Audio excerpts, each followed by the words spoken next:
Hello, people. How are you? Uh, Lately, I've been studying the life of the Libyan people, and to be more specific, uh, I was I focused so much on the life of Muammar Gaddafi, and I know that there are a lot of documentaries which have painted a picture of him being a dictator.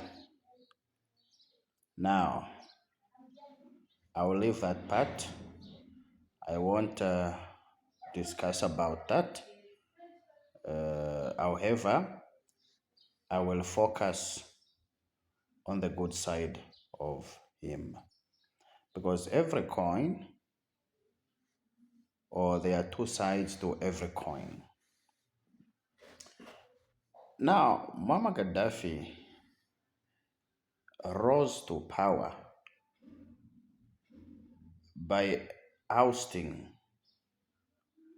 the leader of that time in the 1960s, somewhere there. And they had made a lot of promises to the Libyan people. And we began to see those things come to fruition, or they began to fulfill their promises. One thing that did lie upon the heart of Gaddafi was to fight colonialism and imperialism. Because colonialists have an agenda to control our economy, to control our resources, so that they can enrich themselves.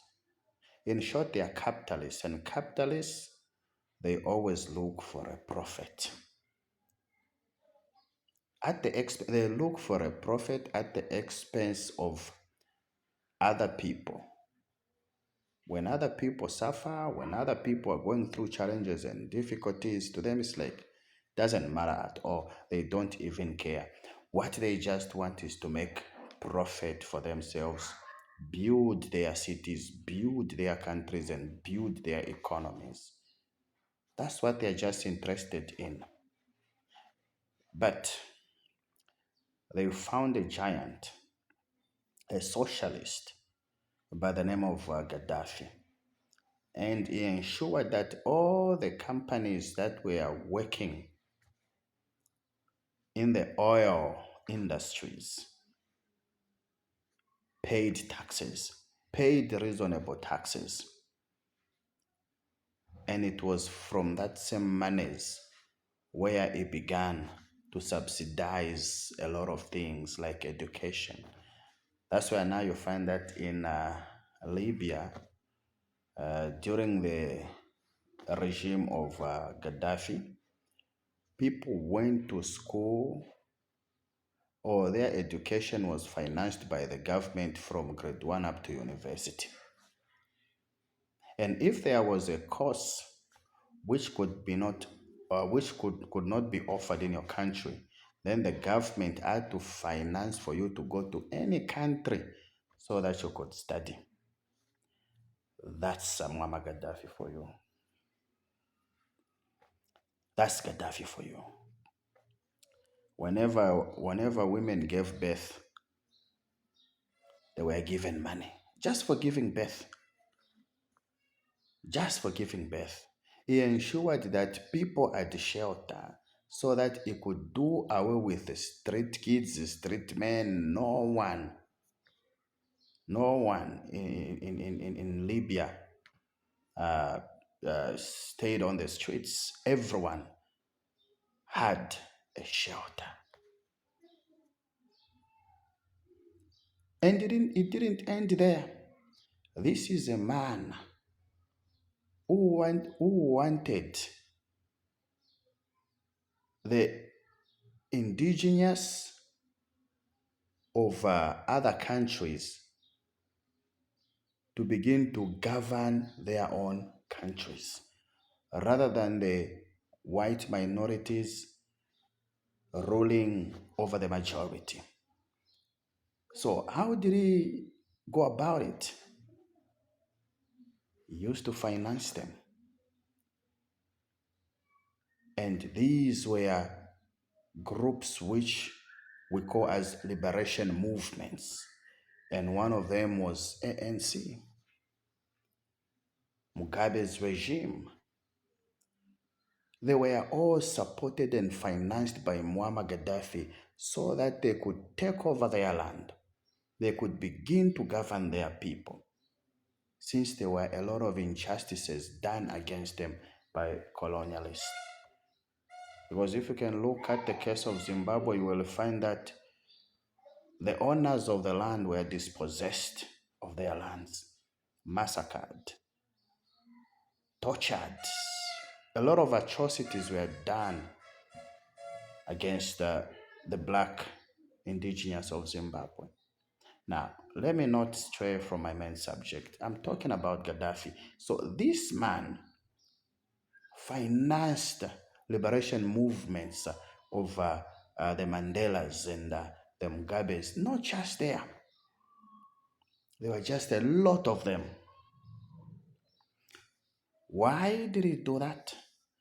Because he wanted Africans to come together and rule themselves, work together, cooperate. So he had a Pan-Africanism spirit, a spirit to unify the entire Africa. But look at what happened in the end. What happened to him? Rebel groups that collaborated with the colonialists, the imperialists, took his life. After his death, things are now bad in Libya. What am I trying to say? The whole purpose of me saying all these things is so that we can learn from some of these leaders, despite the fact that there are some certain propaganda that has been sprayed around about those people, that they were wicked, they were evil, they hanged people in the public square, whatever. But the point is, we also have to learn from them. Let us focus also on the good side. They built the economies of their countries. He built the economy of their country, of his country, so to say. People weren't suffering like they're suffering today. He ensured that there was fair trade with the capitalists and their companies. Hence, a better life was created for his people. We can learn from him. We can learn that the guy was a socialist. He was a socialist. So there are good sides, there are good characteristics from a socialistic state or type of governance.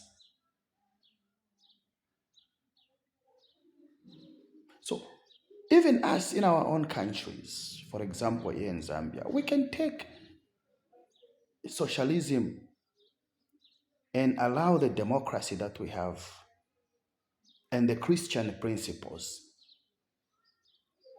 We just put this thing, concoct these systems, and then we work with it or apply it. Now, some people might be asking, what is socialism? Well, that's another subject. Nonetheless, I'll just touch on it a little bit. Socialism is a type of, is an economic and political system that seeks to control the major means of production. But even if that's its major aim, yet the controlling of the major means of production can be done gradually, step by step, according to the capacity of the government, what you can manage and what you cannot manage, you can put it on hold. As long as you just strike a better deal with the imperialists, I mean, with the capitalists. We are not saying that when you become a socialist, then automatically you just say, no, away with Westerners, away with their companies and everything. The issue here is, can we find a way to how we can work together? That's the most important thing. Let us find a way to how we can work together. We Africans are no longer going to be your subjects, and we are no longer going to be anyone's slaves. No, we are going to be equal partners. We work together. You come to us. You want our mineral resources? Don't use force. Don't use manipulation and tricks in order to get our things and financing this rebel group so that they can cause some wars and confusion. And in the process, our things are being taken out of the country. There is a need for Westerners to come to African people. How are we going to work together? And when we work fair. When we trade fairly. We trade fairly. That's how things are supposed to be. So I really admire people like Muammar Gaddafi, and I think there are just a lot of things which we can learn from him. But it's so unfortunate that you know he, his end was just a disaster. He was not supposed to die like that. He was not supposed to die like that. Gentlemen, ladies and gentlemen, we as Africans, we ought to unite. And this is my major message, my biggest message. There is a need for us to unite. And in order for us to have a thriving economy in our African states, then we ought to unite. Because as an individual country, I don't think that there's a possibility that one country can raise enough capital to buy things like machinery. You know, one country can defend itself from military attacks from some colonial, Western countries and Eastern whatever. It's just kind of impossible. We are too small. We don't have enough weapons, those kind of things. So there is a need for us to unite. When we unite, we are going to have a bigger army. When we unite, we put our resources together and we will have capital. When we unite, we will ensure that we put our minds together, we work together, we begin to manufacture things. We just focus. Maybe we say, okay, we'll start with this country. Let us build their industries. And again, when we build the industries in this country, then we move to the other country. We build the industry of that country. We just cooperate and work together. Minus cooperating and working together, it will be kind of difficult for Africans, for us to build Africa. No wonder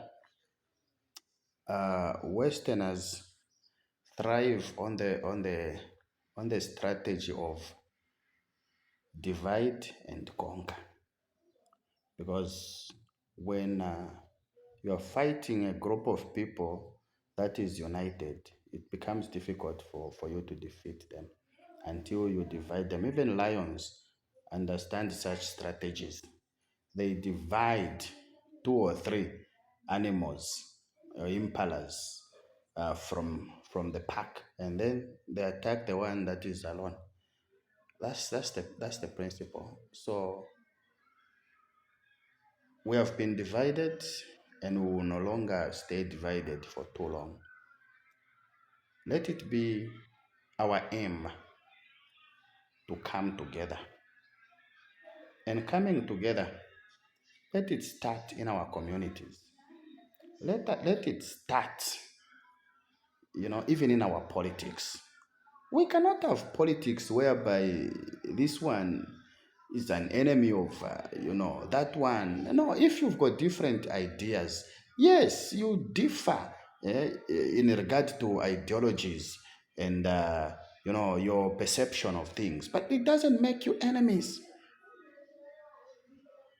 And our politics should not be to destroy one another and the country. Our politics should be how best can all of us build the country despite the fact that we differ in this and that. That's the kind of politics we should have in Africa. But the problem with us is like we want, we turn one another into enemies and then we destroy even our country, which is not a good thing. Which isn't a good thing. We are so divided.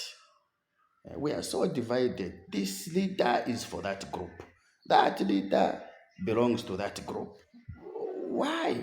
And again, why do we even have a lot of political parties in Africa? We are reducing our strength and energy. We can't manage to have a lot of political parties. Why can't all of you who think that you've got skills and you've got professions and talents and you've gained a lot of knowledge in the political arena and just choose to say, let us work together? We work together. We just have at least less than 4 political parties. It's better. That's the proper democracy to me. But you having more than 10 political parties, it's got nothing to do with democracy. That's total confusion and greed for power. It's like everyone just wants to become president. Who told you that the only way you can save your people is by becoming a president only? It's wrong. You can make a difference into lives of other people. Even